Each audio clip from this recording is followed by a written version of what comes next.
Hi, Jameis.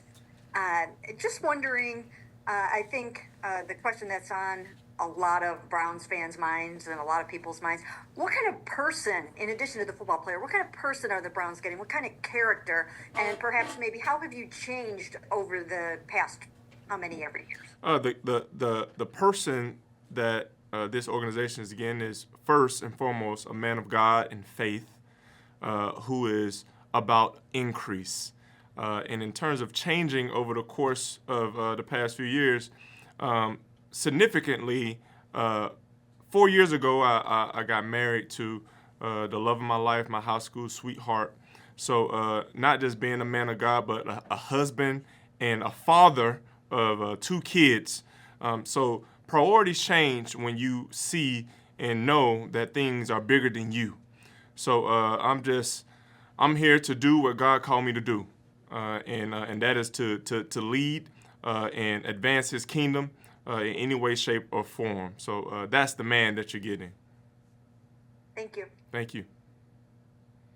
All right, next we'll go to Scott. Hey, Jameis, why did you like the idea of signing here? Well, first, Scott, I can't really see your face. I'm a people person. I can see Mary, but first, Scott, the opportunity, and I'm a firm believer that nothing happens by coincidence. So when this opportunity came about, we locked in, and we communicated, we collaborated, and this just felt like a great fit for me. Thank you. Thank you. All right, next we'll go to Cam. Hey, Jameis, just wondering, looking at DeShaun Watson's game and what you know of him, what excites you most about being able to back him up, and what do you think that you'll hopefully impart on him as you work with him and the team? Well, just the most important thing, I believe, is the relationship between me and DeShaun is in a place where it will continue to grow and flourish. And I just admire him as a person and definitely as a football player. I look forward to allowing him to lean on me for anything that he needs, and also encouraging him and providing him with different resources that he probably hasn't gotten for people that have been in the same room as him, whether that's film studies, film tendencies, whether that's cooperating with the receiver room, cooperating with the running backs, just serving him and his team the best way that I can. Like I said earlier to Mary Kay, is that I'm a man of increase. I'm a man of faith in God. So I know it is not only a passion of mine to lead and to impact those around me, but I feel like it's a privilege. It's a privilege when I'm provided with an opportunity. Like I tend not to look ahead of me and tend to look behind me. I tend to focus on the now. So I'm so excited to work with this young man and allow him, help him be what he is capable of being, and that's being one of the best quarterbacks in this league. Thank you. All right, next we'll go to Tony.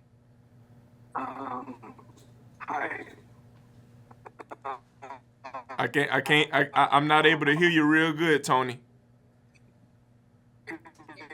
Tony, you're breaking up.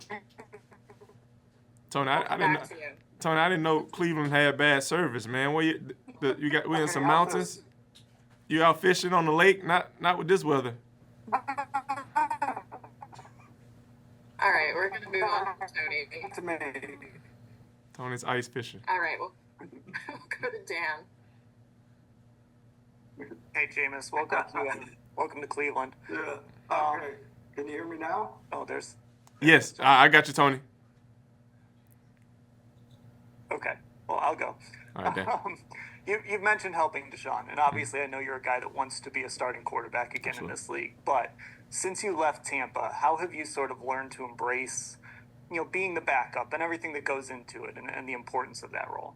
Well, the most important thing that I saw, Dan, and I continue to talk about it, is just the opportunity that we get as football players. We've been playing this sport, myself, since I've been 4 years old. So the experiences that I've been able to accumulate, the experiences that have taught me things for anyone's benefit, like just the wisdom that I have attained, whether it's strategic from a football side or whether it's emotional, physical, from just a personable side. I think from the outside looking in, a lot of people view football players as these athletes who put themselves on the pedestal, but growing and experiencing the highs and lows and learning how to be content with every situation that I'm in has just created a different type of confidence and a different type of will, knowing that I can impact anybody, anywhere, despite the role that I may have. And Dan, man, I have played some incredible roles over the course of my 4 years in New Orleans, which I believe has equipped me for anything that this game, that this business has to give me. And just on top, I did want to ask you, like, what do you think is the biggest thing you learned in those years in New Orleans? Well, the biggest thing that I learned is no matter if it's being high or being low, but to remain content and present in the now and controlling what you can control. All right, thank you. Thank you, Dan. All right, next we'll go to Ashley. Hey, Jameis, I just wanted to get into a little more you and DeShaun. Like, when did your paths first cross? And just talk a little bit about the relationship you guys maybe have already pre-established with you coming into this room. Well, I passed first cross back in 2014 when we played Clemson, and just from his success on then, I've always encouraged him, shot him Instagram messages every now and then about me being proud of him and continuing to persevere, and we just kind of just stayed in contact in that way. The biggest thing about this relationship is, like, when not only is this going to be a credible relationship, because me and him have both had a lot of success throughout our football career, but it's going to be a relatable experience with us both being African-American quarterbacks out of the Deep South.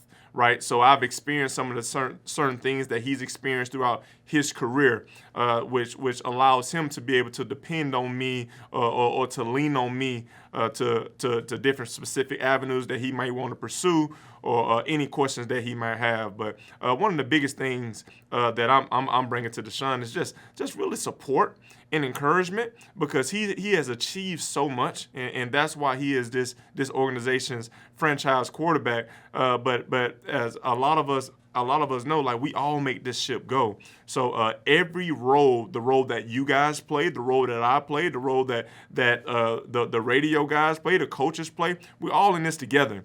So the more that we can be focused on the same goal and mission, and right now, really every team's mission should be at the beginning of the year is to win football games and win the Super Bowl right now. So I think that is our main focus. And as long as we got that same eye-to-eye determination to go bring this city what it deserves, I know we're going to be great, and I know we're gonna bond well. And then sort of a follow-up on Dan's question, I guess, but reading about your time in New Orleans and the way, like, your teammates, it seemed like, really valued having you around and your personality and things like that. How important is that to you to, like, be seen as a good teammate, have that kind of leadership role in a locker room when you're in it? Well, when you are who you are every single day, it's easy to be that same person every single day. And I think a lot of people, they love people that are genuine. They love people that are of increase and optimistic. So I try to make sure that I'm focused. I'm focused on that space. I'm focused on how we can get better and how we can get better together. So I'm always looking for ways to enhance those around me, because I know that is what a leader encompasses.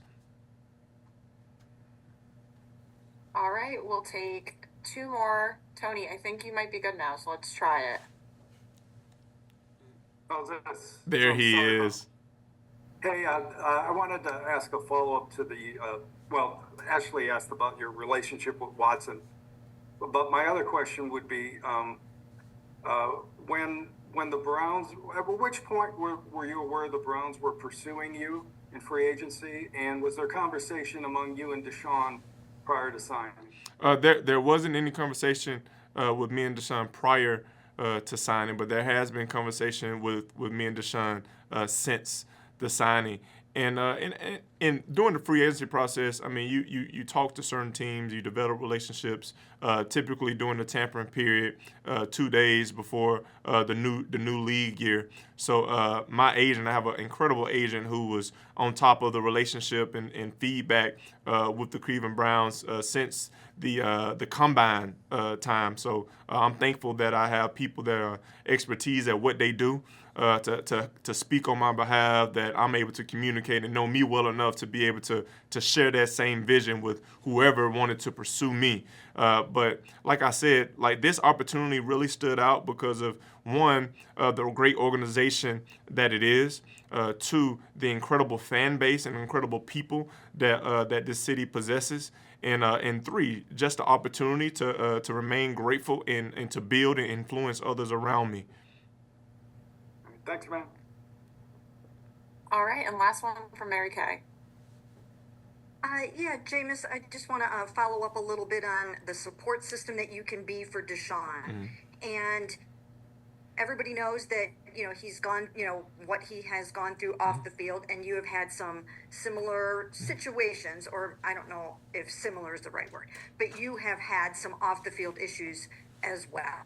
How do you think that might help you in terms of helping him navigate walking through how to deal with some of this stuff as he moves forward and becomes even a larger part of this team and this community?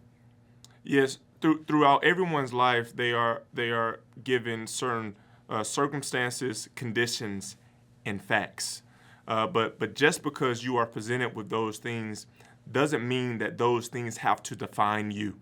So the resilience and perseverance that DeShaun already possesses, I believe that we're all going to be able to build and move forward through being the best person that we possibly can be, whether that's on the field and off the field. And I just know that some of the things that we all go through is necessary. It's necessary for our individual growth. It's necessary for us to learn so we can be able to apply a better way. Like I said, being a father of a 5-year-old and a 3-year-old, you see them learning how to walk. I think the walking process is one of the most amazing processes, because people think that like you just get up and you just start walking, but you have to fall down and you have to learn how to get your balance. You have to learn how to continue to grow and grow till you can walk with authority and walk with your head up high and experience the amazing things that life has to offer.